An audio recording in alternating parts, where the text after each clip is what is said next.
കഴിഞ്ഞ പാർട്ട് അവസാനിക്കുമ്പോൾ സിംഗപ്പൂരിലേക്ക് പോകുന്ന ദീപ്തിയെ യാത്രയയക്കാൻ മഹിമയും തൃപ്തിയും ഉണ്ടായിരുന്നു. ആരാണ് തൃപ്തി എന്നല്ലേ? തൃപ്തി പ്രഫുൽദേവിന്റെ ഒരു കസിനായിട്ട് വരും. അതായത് പ്രഫുൽദേവിന്റെ അമ്മ രഞ്ജിനി ഈ പറയുന്ന തൃപ്തിയുടെ വല്യമ്മയാണ്.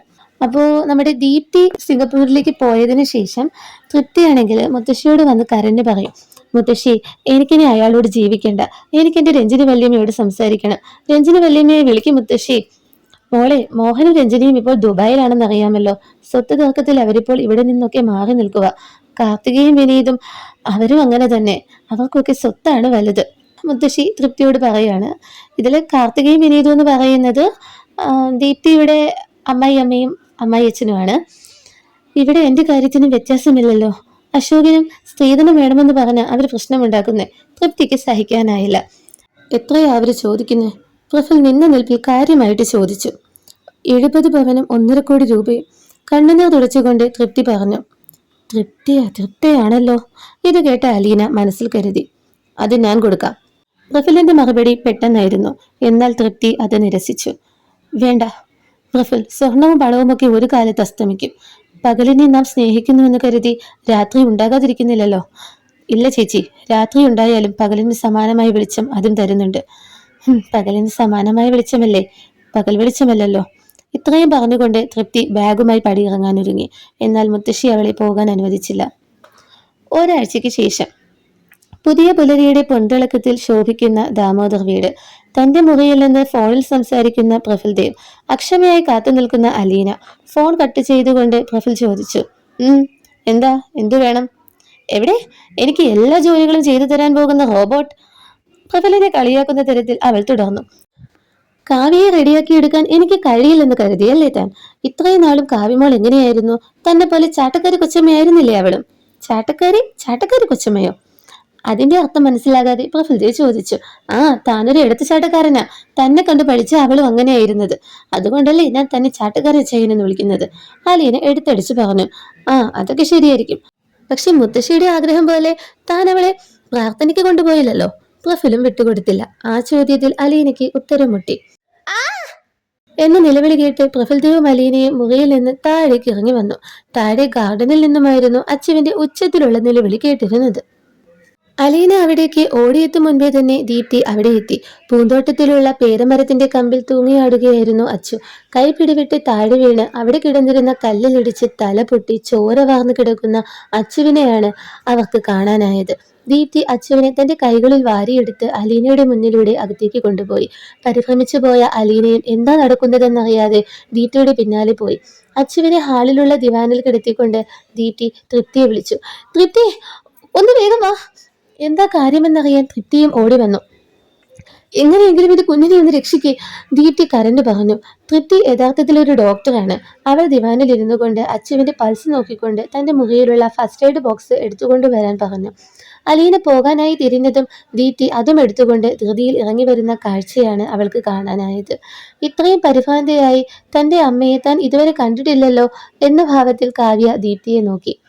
തൃപ്തി അച്ചുവിന് മരുന്ന് കെട്ടിവെച്ച് കൊടുത്തുകൊണ്ട്, വേറെ കുഴപ്പമൊന്നുമില്ല, ആശുപത്രിയിൽ കൊണ്ടുപോയി ഒന്ന് സ്കാൻ ചെയ്താൽ നന്നായിരിക്കുമെന്ന് പറഞ്ഞ് സമാധാനിപ്പിച്ചു.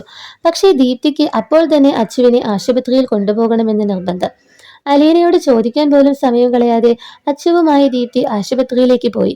ദീപ്തിക്ക് അച്ചുവിനോടുള്ള ആത്മാർത്ഥത മനസ്സിലാക്കാനാകാതെ അലീനയും തൃപ്തിയും കാവ്യയും പരസ്പരം മുഖത്തോട് മുഖം നോക്കി നിന്നുപോയി. ഇതിലെന്താ ഇത്ര അതിശയിക്കാൻ എന്ന് ചോദിച്ചുകൊണ്ട് പ്രഫുൽ അകത്തേക്ക് കയറിപ്പോയി. അലീന പിന്നീട് വൈകിച്ചില്ല. തന്റെയും അച്ചുവിന്റെയും എല്ലാ സാധനങ്ങളും പാക്ക് ചെയ്തുകൊണ്ട് മുത്തശ്ശിയുടെ മുറിയിലെത്തി. ഓപ്പറേഷൻ കഴിഞ്ഞ് വിശ്രമത്തിലാണ് മുത്തശ്ശി ഇപ്പോൾ. അലീനയുടെ പിറകെ തൃപ്തിയും കാവ്യയും മുത്തശ്ശിയുടെ മുറിയിലെത്തി. അലീന വിനയത്തോടെ മുത്തശ്ശിയോട് പറഞ്ഞു. മുത്തശ്ശിക്ക് അറിയാലോ, ഞാനിവിടെ വന്നത് കാവ്യയെ നിങ്ങൾ കരുതുന്നത് പോലെ മാറ്റിയെടുക്കാനാ. ആ ഉദ്യമത്തിൽ ഞാൻ വിജയിക്കുകയും ചെയ്തു. ഇന്ന് ഈ വീട്ടിൽ വെച്ച് എൻ്റെ അനിയനും ഒരു അപകടമുണ്ടായി. ഇനി ഞാൻ ഇവിടെ നിന്നാൽ നിങ്ങൾക്കതൊരു ശല്യമാകും. അതുകൊണ്ട് ഞാൻ ഇവിടെ നിന്ന് പോവുകയാണ്. ആരാ പറഞ്ഞത് ശല്യമായെന്ന്? തൃപ്തി ഇടയ്ക്ക് കയറി ചോദിച്ചു. അപ്പോഴേക്കും പ്രഫുൽദേവ് വന്നു. അങ്ങനെ ചോദിക്കു തൃപ്തി, പ്രഫുൽദേവും പറഞ്ഞു. ഇതാരീ പറയുന്നത് എന്ന ഭാവത്തിൽ തൃപ്തി പ്രഫുലിനെ ഒന്ന് നോക്കി. അല്ല, ഞാൻ പറഞ്ഞു വന്നത് ഇവളുടെ വീട്. പ്രഫുൽ അത് മുഴുവിപ്പിക്കാനായി പാടുപെട്ടു. മോളെ, അവൻ പറയുന്നതിൽ കാര്യമുണ്ട്. നിന്റെ വീട് പണി നടക്കുന്നതല്ലേ ഉള്ളൂ, മുത്തശ്ശി ചോദിച്ചു. അത് ശരിയാ മുത്തശ്ശി. പക്ഷേ അലീനയുടെ ദുഃഖത്തിൽ കലർന്ന വിനയത്തോടെയുള്ള മറുപടി. അലീനെ, നീ ഈ ഒരു മാസം കൂടി ഇവിടെ നിൽക്കണം. അടുത്ത മാസം കാവ്യയെ ശ്രീനഗറിലുള്ള സ്കൂളിൽ ചേർക്കുന്നത് വരെ. മുത്തശ്ശി സാവധാനം അലീനയെ കൊണ്ട് സമ്മതിപ്പിച്ചു. ശരി മുത്തശ്ശി. ദീപ്തി മാഡം എന്റെ അച്ചുവിനെയും കൊണ്ട് ഏത് ആശുപത്രിയിലാണ് പോയതെന്നറിയില്ല. അലീന പറഞ്ഞുകൊണ്ടിരിക്കെ ഹാളിൽ എന്തൊക്കെയോ ബഹളം കേട്ടു. മുത്തശ്ശിയെ പതുക്കെ എഴുന്നേറ്റ് കാര്യമെന്തെന്നറിയാനായി അവരോടൊപ്പം ഹാളിലെത്തി. വിശാലമായ ആ ഹാളിൽ വാതിൽക്കലായി ആ കുടുംബത്തിലെ ചില അംഗങ്ങൾ കൂടി നിൽപ്പുണ്ടായിരുന്നു. മുത്തശ്ശിയെ കണ്ടതും കൂട്ടത്തിൽ നിന്ന് രഞ്ജിനിയും കാർത്തികയും ഗമയിൽ ഓടി വന്നു. Oh my god, my husband's mother is skeleton, not eating food. Ranjini വലിയ കാര്യത്തിൽ നാടൻ ശൈലി വിടാതെ ഇംഗ്ലീഷിൽ ചോദിക്കാൻ ശ്രമിച്ചു. രഞ്ജിനി, അതങ്ങനെയല്ല ചോദിക്കേണ്ടത്. കാർത്തിക രഞ്ജിനിയെ തിരുത്താൻ ശ്രമിച്ചു. വാട്ട്? അമ്മ ഇനിയും ഈ ഇംഗ്ലീഷും കൊണ്ടാണോ ഇരിക്കുന്നത്? നാണക്കേട് മറച്ചുകൊണ്ട് പ്രഫുൽ ചോദിച്ചു. നീ എന്നെ നാണം കെടുത്തി അടങ്ങൂ അല്ലേ എന്ന് ചോദിച്ചുകൊണ്ട് മോഹൻ രംഗത്തേക്ക് വന്നു. നിഷ്കളങ്കമായ ഒരു പരിഭവത്തോടെ രഞ്ജിനി മുഖം തിരിച്ചു. അമ്മയുടെ ഓപ്പറേഷൻ കഴിഞ്ഞ കാര്യം ഞങ്ങൾ അറിഞ്ഞു. പറഞ്ഞു തുടങ്ങിയത് മോഹനായിരുന്നെങ്കിലും അത് പൂർത്തിയാക്കിയത് മോഹനും വിനീതും കൂടി ചേർന്നായിരുന്നു. അച്ചാച്ചാ എന്ന് വിളിച്ചുകൊണ്ട് കാവ്യ വിനീതിന്റെ അടുത്തേക്ക് ഓടിച്ചെന്നു. അപ്പൊ അച്ചമ്മയെ വേണ്ടേ? കാർത്തിക ചോദിച്ചു. കാവ്യ കാർത്തികയുടെ അടുത്തും ഓടിച്ചെന്നു. രഞ്ജിനി കാർത്തികയെ അസൂയയോടെ നോക്കി. ഇവരൊന്നും അത്രയ്ക്ക് സീരിയസ് ആണെന്ന് തോന്നുന്നില്ല. പിന്നെ ഈ ചാട്ടക്കാരെന്ന ചായ മാത്രം എങ്ങനെയാ സീനിയർ സീരിയസ് ആയത് എന്ന് മനസ്സിൽ പറഞ്ഞുകൊണ്ട് അലീന കൈമലർത്തി. മുത്തശ്ശി, ഞങ്ങൾ ഇവിടേക്ക് തന്നെയാ വന്നത്, ഞങ്ങളെ കൂടി ഒന്ന് മൈൻഡ് ചെയ്യ് എന്ന് കുസൃതി നിറഞ്ഞ സ്വരം കേട്ട് അവരെല്ലാം വാതിൽക്കലേക്ക് നോക്കി. അവിടെ പ്രഫുൽദേവിന്റെ കസിൻസായ ഗോവിന്ദ്, സിദ്ധാർത്ഥ് എന്നിവരും തൃപ്തിയുടെ ഭർത്താവായ അശോകും മഹിമയും അവളുടെ ചേട്ടൻ മനോജും ഉണ്ടായിരുന്നു. മഹിമയായിരുന്നു അത് ചോദിച്ചത്. ആഹാ, എല്ലാവരും ഉണ്ടല്ലോ, കേറി വാ. മുത്തശ്ശി അത്യധികം സന്തോഷത്തോടെ അവരെയൊക്കെ അകത്തേക്ക് ക്ഷണിച്ചു. എടാ ഗോവിന്ദേ, സിദ്ധാർത്ഥെ, തൃപ്തി ആവശ്യത്തോടെ അവരെ വിളിച്ചു. എടി തൃപ്തി, നീ ഇവിടെ ഉണ്ടായിരുന്നോ? അവർ ഇരുവരും പരസ്പരം മുഖത്തോട് മുഖം നോക്കി ഒരേ സ്വരത്തിൽ ചോദിച്ചു. തൃപ്തി, എനിക്ക് നിന്നോട് കുറച്ച് സംസാരിക്കാനുണ്ട്, അശോക് പറഞ്ഞു. അശോക്, തൽക്കാലത്തേക്ക് എനിക്കൊന്നും കേൾക്കണ്ട എന്ന് പറഞ്ഞുകൊണ്ട് തൃപ്തി അകത്തേക്ക് കയറിപ്പോയി. ഓക്കെ, ഞാൻ ഇത്രയും വരെ പറഞ്ഞൊപ്പിച്ചു. സത്യം പറഞ്ഞാൽ ഈ കഥ ഞാൻ തന്നെ എഴുതിയൊരു കഥയാണ്. ഇങ്ങനെ പറയുമ്പോൾ എനിക്കൊരു ചില ഭാഗങ്ങളൊക്കെ ഇങ്ങനെ വായിക്കുന്ന സമയത്ത് എനിക്കൊരു ചമ്മലൊക്കെ ഉണ്ടാകാറുണ്ടായി. എന്തായാലും തുടങ്ങിയ സ്ഥിതിക്ക് കഥ മുഴുവനായിട്ട് പറയണ്ടേ? ഇനി ഒരുപാട് പേജുകളുണ്ട് വായിച്ചു തീർക്കാനായിട്ട്. ഇനി ഇതിലങ്ങോട്ട് അടുത്തൊരു സീൻ കാണിക്കുന്നത് സുരേഷും അനുപമയും കൂടെ ഉള്ളൊരു സീനാണ്. സുരേഷും അനുപമയും. സുരേഷ് എന്ന് പറയുമ്പോൾ കാവ്യയുടെ അച്ഛൻ, ദീപ്തിയുടെ ഭർത്താവ്. അനുപമ എന്ന് പറയുന്നത്, അനുപമയെ പിന്നെ മനസ്സിലായി കാണുമല്ലോ, നമ്മുടെ കഥയിലെ വില്ലത്തിയാണ്. അപ്പോൾ ഈ സീനിൽ സുരേഷ് അനുപമയോട് ചോദിക്കുകയാണ്, ഞാൻ പറഞ്ഞ കാര്യങ്ങളൊന്നും ഇതുവരെ നീ ശരിയായി ചെയ്തിട്ടില്ല.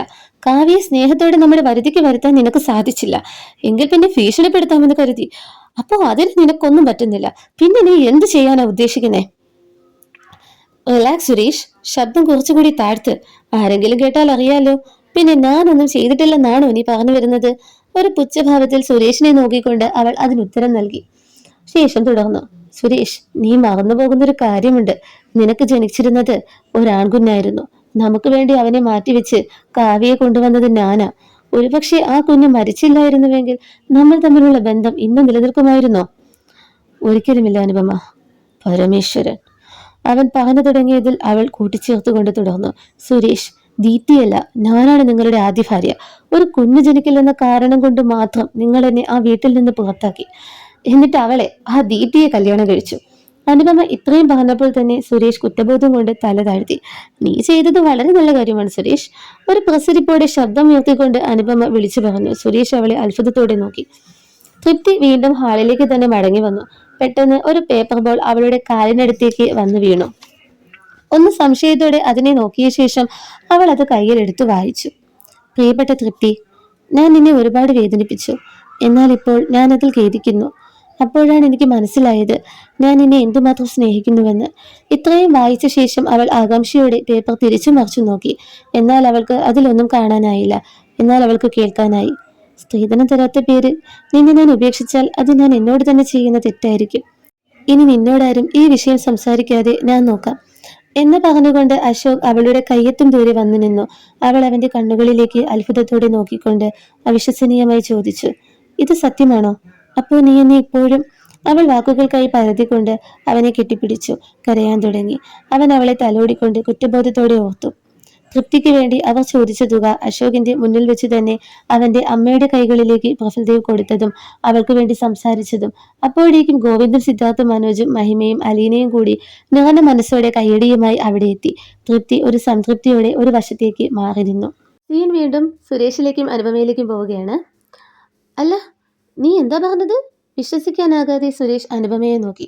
ഞാൻ ഇപ്പോഴും നിന്റെ ഭാര്യയാണ് സുരേഷ്, അതായത് മിസ്സിസ് സുരേഷ്, അല്ലെങ്കിൽ അനുപമ സുരേഷ്. പക്ഷെ സമൂഹത്തിന് മുന്നിൽ ഞാൻ ഇപ്പോഴും അനുപമ പരമേശ്വരനാണ്. സുരേഷിന് മനസ്സിലാകുന്ന വിധം അനുപമ തന്റെ വിഷമം പറഞ്ഞു. പക്ഷേ ഇപ്പോഴും ഒന്നും മനസ്സിലാകാതെ സുരേഷ് നിന്നു. ഒരു പൊട്ടിച്ചിരിയോടെ അനുപമ തുടർന്നു. ഓക്കെ, അനുപമയുടെ ആ തുടർച്ചയിൽ ഒരു ട്വിസ്റ്റ് ഉണ്ട്. അത് നമുക്ക് അടുത്ത പാട്ടിൽ കേൾക്കാം. അതുവരെ എല്ലാവർക്കും ബൈ.